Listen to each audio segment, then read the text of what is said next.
we are climbing that.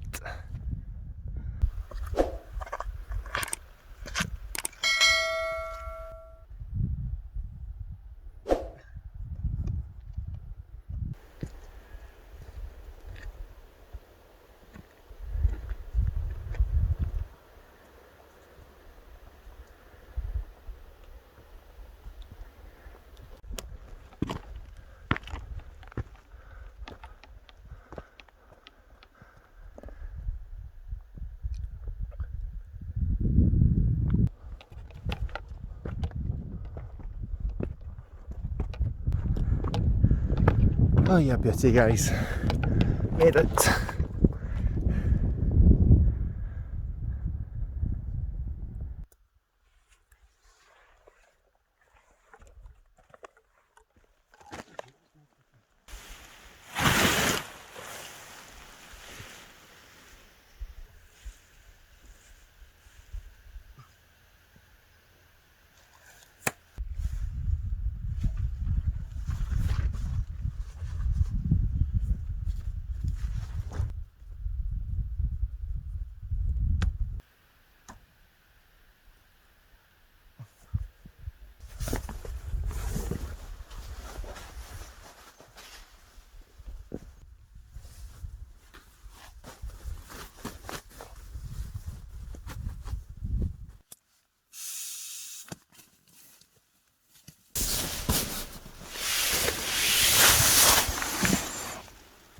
Alright guys, as you've already seen, I've got a new tent with me. I've got the 3F UL LanShan Pro 2. It's a pain in the backside so far. You can't really roll it back, so I don't really see the point in that. So let's have a little look inside. The zips, they're pretty fluid, no issues whatsoever. As you can see, you've got a vestibule on either end, plenty of space for cooking. I've got these little lantern hanging points. I suppose you can again put your lantern there, or get a little clothesline on the go, dry your clothes out. And with me today, the setup's a little different than usual. I've got my winter bag with me, the OEX Leviathan. It's to get down to around 10 Celsius tonight, but this is rated down to -16, so it'll more than do the job. The Trichology pillow and the Big Agnes 3rd degree. It's nice and soft and spongy ground underneath. I've got my Thermarest with me, but I don't think I'll need it. As you can see guys, the wind's picking up, tent's a bit flappy. I personally would not take this tent out in the wind. It's really just supported by trekking poles on either ends. But that gives you an idea of how spacious it is for two people. Hopefully you can pick me up on the audio despite the wind, but I find it really tricky pitching this tent. I've yet to master the art of getting it nice and taut. I have no idea what's going on there. One major downside to this tent: the factory doesn't do it. I don't know why, but you have to seam seal the entirety of the tent. Not a difficult enough job. I've ordered the stuff online, but it's really something that should be happening in the factory. Another pain in the backside, and I've heard this is an issue with other LanShan tents. It came with -2 pegs, so I had to borrow from that gentleman there. But apart from that, I'd like to take it out in the wind. No, not the wind, sorry guys, I'd like to take it out in the rain. I suppose I would like to take it out in the wind. There seems to be a little bit of a gust so far, but that's not going to amount to much. But I'd like to take it out in the rain. It's a nice spacious tent and plenty of headroom for a tall guy like me. Right guys, let's see the palace. Mini palace. It's just the same as last time. Just the same as last time? Same setup. Same setup. What's the setup guys for those that haven't seen the last time? I'm trying to keep it the same as every campground, to be honest. I've got the Enin or Enin. The Hellebag, Enin or Enin. I've got a down jacket. Alright, cool. Just the Feminist IPA on. It's the -6 limit, but it's a 0 degree comfort. It's a good summer bag. It's about 500 grams. I am really liking this mat. First impressions is really good. I really like the feel of it. It's a really good mat. What's it called again? Uberlight, feminist Uberlight. The Feminist Uberlight. This is my Trekology pillow, although it isn't a Trekology, I can't remember the name of it. But it mimics the Basically, Trekology pillow. But it's a really big pillow. I really like it. And that's it. What I really like about this tent is the size of the vestibule. I said that in the last video, but it's the world's greatest vestibule, I think.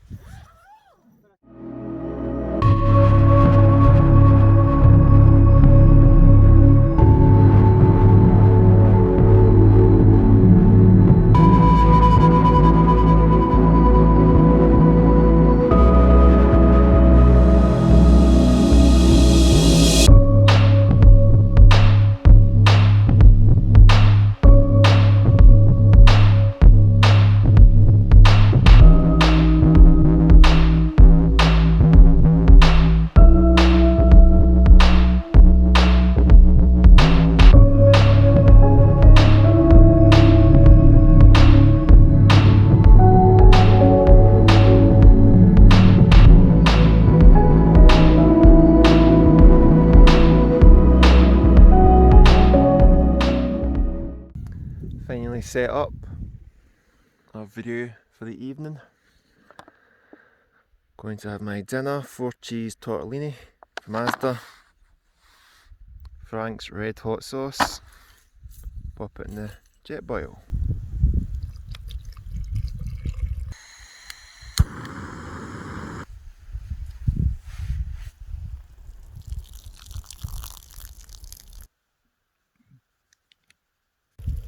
Behind the scenes if anyone's interested.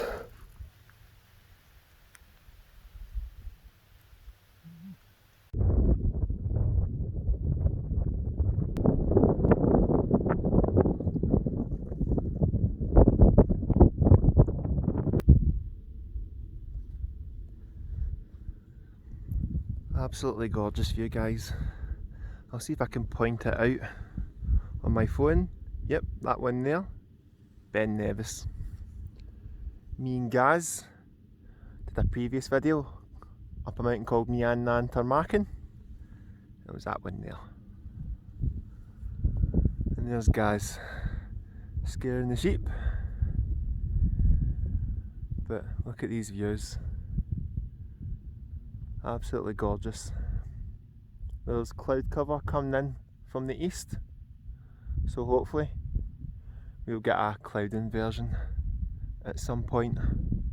Down that valley, guys, when you follow the river, me and Gaz did a video a few months back at the Praying Hands of St Mary. It's just down there at the bottom to the left hand side.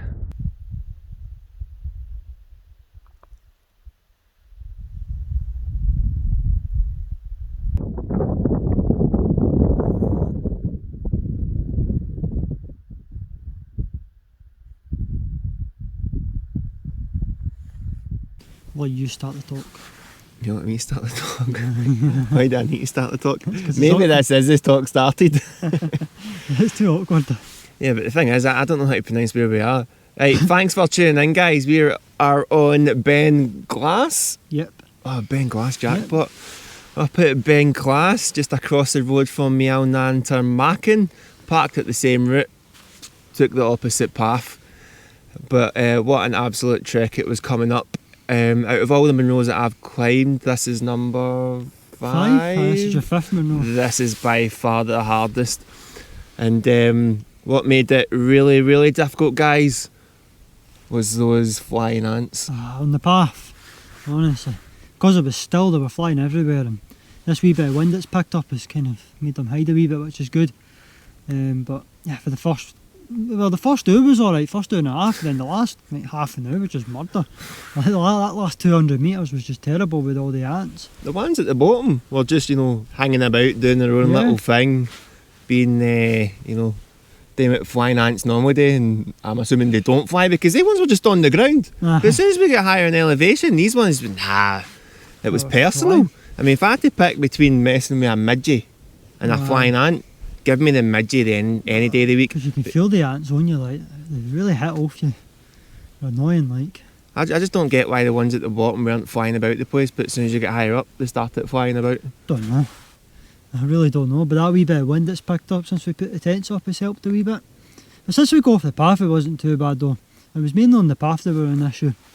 But we kind of had no choice but to stay in the path because it's too steep at the sides to walk on it. And I was struggling big time, I had to take multiple breaks. Nah, it is quite a difficult wee Monroe. I say wee, it is quite high, but just the high start point does make it quite wee. So, you know, with a day pack you can do this in under 2 hours. What's the height? 1,103 metres. And the 10th highest mountain in Scotland's right behind us. Beinn Ghlas, which we were going to climb, but yeah, let's give that one a miss. Nah, that's for another day. Some size. But as I said to Monty, there's a path that goes round the side of Beinn Ghlas, so I think we'll just do that separately. And that way he doesn't have to climb up that again, because that is quite a steep wee Monroe. Yeah, it's, again, out of all the Monroes I've climbed, what is it? UL LanShan, Kieran the Vine, UL Buddy, and Ben Honzie. This one. This one I struggled the most with, big time. I generally thought at one point I was just going to collapse. So I took a long 10-15 minute break, getting eaten alive by those flying ants. The heat never helped as well. Once my body temperature cooled down, my body said, like, let's get a show on the road. And you lied to me. And you said, oh, those 3 summits, we need to go up and down, then there's a summit behind it. I was expecting another, 30-minute walk as soon as we just got to over there, then boom, 5 minutes. Aye, I wasn't 100% sure, I couldn't remember. I remember the cairn being up there, the one I described to you. As we seen on the right when we walked up, I knew the summit was just after that. But when I checked my Garmin to see what height we were at, I thought, it's actually quite good, 1,080 metres, and then boom, we seen the summit as soon as I checked that. So, it's a good Monroe, it's good for camping. I mean, like, it's just to the right, as you're coming up towards the summit, just come down to your right, you'll see all the rocks. You can't miss it, and there's plenty of spots for 5 or 6 tents if you space them out. It's not too rocky, there are rocks, but you'll get the pegs in. And yeah, in future, in relation to me, climbing Monroe's colder days, Yeah. it's excruciating in the heat. But up here, as Gaz said, plenty of camping spots. I mean, I reckon you could probably get one decent little small tent over there, right at the edge, and that would just be the ultimate scenic. I was hoping spot to go there actually, but well, there wasn't enough room for 2 tents. Yeah, they want us together. So I'm back here again, as I was last year.